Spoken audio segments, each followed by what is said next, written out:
খবরের শুরুতেই শিরোনাম।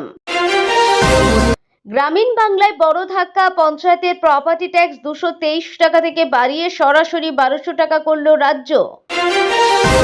জনগণনায় এই 33 প্রশ্নের উত্তর দিতে হবে, উত্তর জেনে তৈরি থাকুন। কাফ সিরাফির ব্যবসা ফেদে গরিব পিন্টু এখন কোটিপতি, ভাড়া করা ফ্ল্যাটে চলত কারবার। 24তম কিস্তির আগেই পিএম কিষাণ নিয়ে সুখবর, কেন্দ্রের সিদ্ধান্তে চওড়া হলো কৃষকদের মুখের হাসি।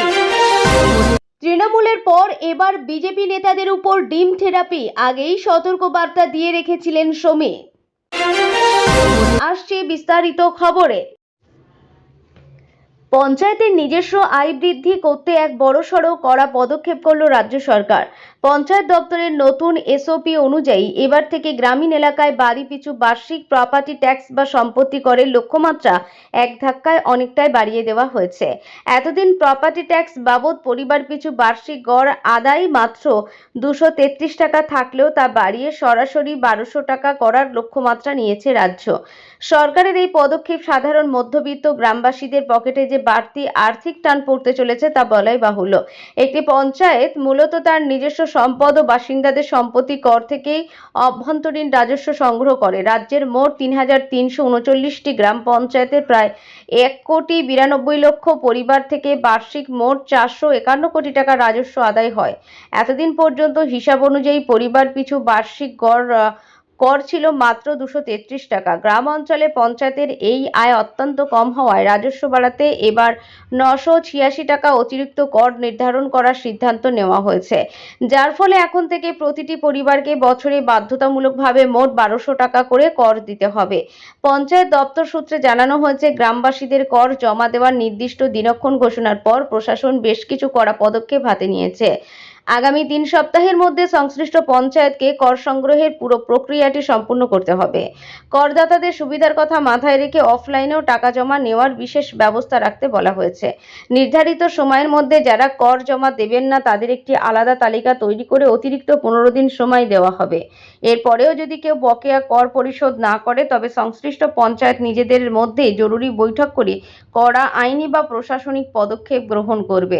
সব মিলিয়ে রাজস্ব বৃদ্ধির এই নতুন নিয়মের জেরে একদিকে যেমন গ্রামীণ স্তরে পঞ্চায়েতের কোষাগার মজবুত হবে, তেমনি সাধারণ গ্রামবাসীর মানুষের উপর বাড়তি আর্থিক চাপের আশঙ্কা উড়িয়ে দেওয়া যাচ্ছে না। দেশের কৃষকদের কল্যাণে একাধিক উদ্যোগ নিয়েছে কেন্দ্রীয় সরকার। এর মধ্যে অন্যতম প্রধানমন্ত্রী কিষাণ সম্মান নিধি যোজনা তথা পিএম কিষাণ যোজনা। এবার এই প্রকল্প নিয়ে বড় সিদ্ধান্ত নিল কেন্দ্র। এতে আরও চওড়া হয়েছে কৃষকদের মুখের হাসি।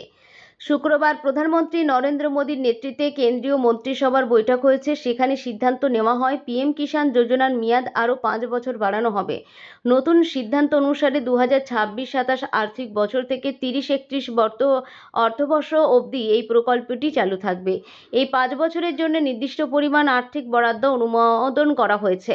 2026-27 অর্থবর্ষ থেকে 30-31 অর্থবর্ষ পর্যন্ত পিএম কিষাণ যোজনায় 3.15 লক্ষ কোটি টাকার বরাদ্দ অনুমোদন করেছে কেন্দ্র। পিএম কিষাণ যোজনায় উপভোক্তাদের বছরে 6,000 টাকা করে দেওয়া হয়। বছরে 3টি কিস্তিতে এই অর্থ দেয় কেন্দ্রীয় সরকার।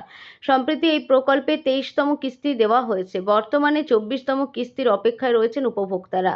পিএম কিষাণের 24তম কিস্তি কবে দেওয়া হবে সেই নিয়ে এখনও কোনো সরকারি ঘোষণা হয়নি। তবে সাধারণ 4 মাস অন্তর কৃষকদের অ্যাকাউন্টে 2,000 টাকা করে পাঠায় সরকার। সেই হিসাবে জুনের পর আগামী অক্টোবর মাসে পরবর্তী কিস্তি দেওয়া হতে পারে বলে অনুমান করছেন অনেকে। আর্থিকভাবে পিছিয়ে থাকা অতি সাধারণ ঘরের এক ছেলে মাদক কারবারের হয়ে উঠেছেন কোটিপতি। পুরাতন মালদাহের মঙ্গলবাড়ির ফ্ল্যাট থেকে কোটি কোটি টাকা উদ্ধারের পর মূল পাণ্ডা পিন্টু সরকারের বিষয়ে এখন এই আলোচনায় ঘুরছে মালদা জেলা জুড়ে। অর্থের অভাবে উচ্চ মাধ্যমিক পরীক্ষা না দিয়ে একসময় বিয়ে বাড়ির ক্যামেরাম্যান হিসাবে কাজ করতে শুরু করেন আদতে পুরাতন মালদাহের 1 নম্বর ওয়ার্ডের নবাবগঞ্জের বাসিন্দা পিন্টু। কিছুদিন সেই কাজ করার পরে পুরাতন মালদাহের মঙ্গলবাড়ির একটি ওষুধের দোকানে কাজ করতে শুরু করেন তিনি। সেখানে ওষুধের কারবারের বিষয়ে হাতেখড়ি। প্রতিবেশীদের দাবি, পরে ওই দোকান ছেড়ে দিয়ে এলাকাতে ওষুধের পাইকারি ব্যবসা করতেন পিন্টু। ব্যবসা শুরু করার কিছুদিন পর থেকে জীবনযাত্রা আমূল বদলে গিয়েছিল। একসময় আর্থিকভাবে পিছিয়ে পড়া পিন্টুর নানা দিক থেকে উন্নতি লক্ষ্য করা যাচ্ছিল। অন্যদিকে নবাবগঞ্জের বাড়িতে বাবা মার সঙ্গে তার সম্পর্ক ভালো ছিল না। মাঝে মধ্যে বাবা মার সঙ্গে ঝগড়া হতো। প্রায় ১.৫ বছর আগে মঙ্গলবাড়ির বাসিন্দা দিলীপ সাহার থেকে ফ্ল্যাট ভাড়া নেয় সে।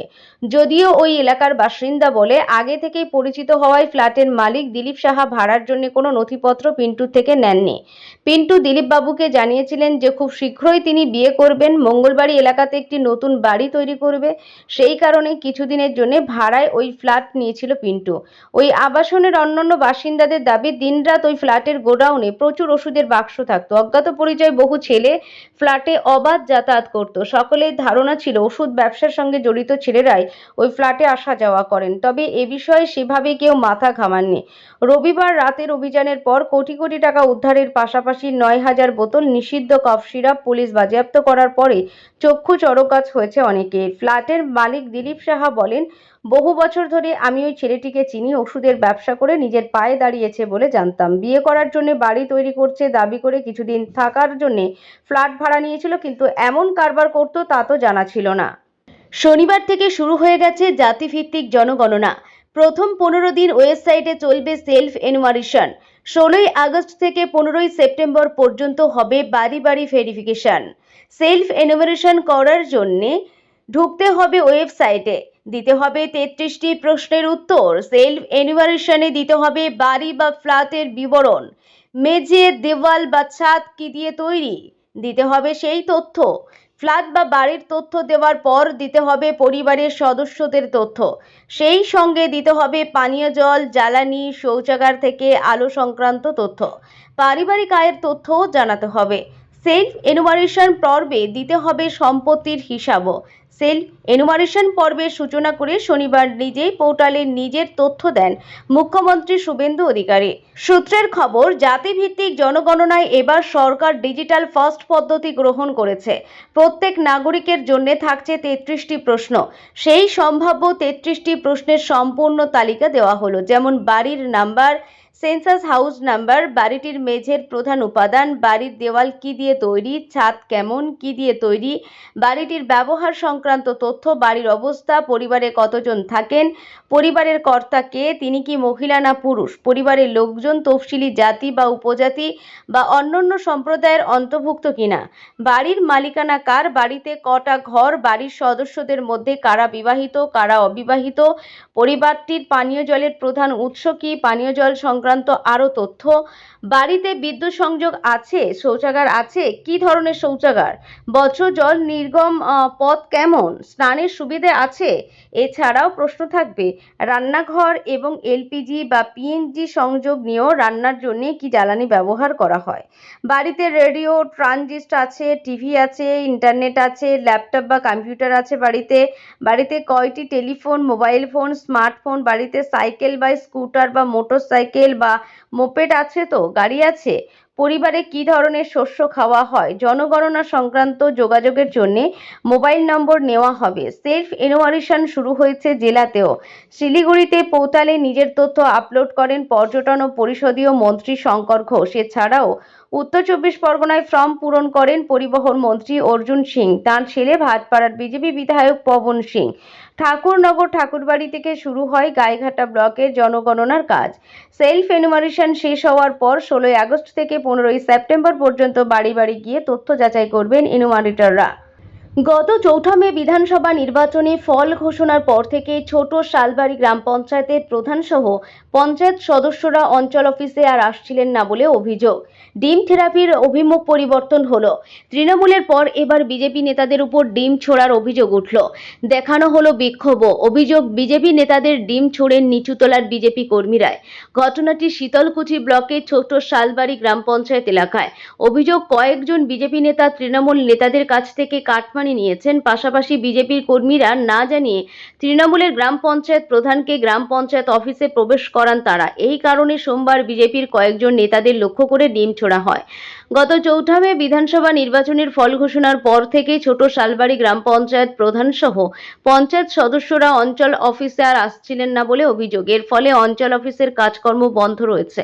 সোমবার স্থানীয় মণ্ডল সভাপতি পবিত্র অধিকারী তৃণমূলের প্রধান সহ অন্যান্য সদস্যদের গ্রাম পঞ্চায়েত অফিসে ঢোকানোর চেষ্টা করলে তাদের উপর ডিম ছোড়েন বিক্ষিপ্ত বিজেপি কর্মী সমর্থকেরা। ঘটনাকে কেন্দ্র করে ব্যাপক উত্তেজনা ছড়িয়ে পড়ে। খবর পেয়ে ঘটনাস্থলে আসে শীতলকুচি থানার পুলিশ। তারা এসে বিজেপির নেতাদের এবং মণ্ডল সভাপতিকে উদ্ধার করে নিয়ে যায়। এরপর ক্ষোভে ছোট শালবাড়ি গ্রাম পঞ্চায়েত অফিসে তালা ঝুলিয়ে দেন স্থানীয় বিজেপি কর্মীরা। উল্লেখ্য, গত শনিবার রাজারহাটে আইআইটি খড়গপুর রিসার্চ পার্কে এক অনুষ্ঠানে গিয়ে তোলাবাজি সংক্রান্ত কড়া বার্তা দেন বিজেপির রাজ্য সভাপতি শ্রমিক ভট্টাচার্য। ডিম থেরাপির বিষয় উল্লেখ করে তাঁর সতর্ক বার্তা, এই ডিম কিন্তু ঘুরে গিয়ে অন্যদিকেও পড়তে পারে, এটা প্রত্যেককে মনে রাখতে হবে, আমাদের দলকেও মনে রাখতে হবে। এক দিন পরে সোমবার শীতলকুচির ব্লকের ছোট শালবাড়ি গ্রাম পঞ্চায়েত এলাকায় বিজেপির কয়েকজন নেতাদের লক্ষ্য করে ডিম ছোড়ার অভিযোগ উঠল। বিজেপি নেতাদের উপর ডিম থেরাপির ঘটনায় রাজনৈতিক মহলে শুরু হয়েছে জোর চর্চা। স্থানীয় বিজেপি কর্মী অমল বসাক বলেন, বিজেপির কয়েকজন নেতা তৃণমূল গ্রাম পঞ্চায়েত প্রধানের থেকে কাটমানির টাকা খেয়ে তাকে গ্রাম পঞ্চায়েত অফিসে ঢুকতে সহযোগিতা করছিলেন। তাদের মধ্যে মণ্ডল সভাপতি পবিত্র অধিকারীও রয়েছেন।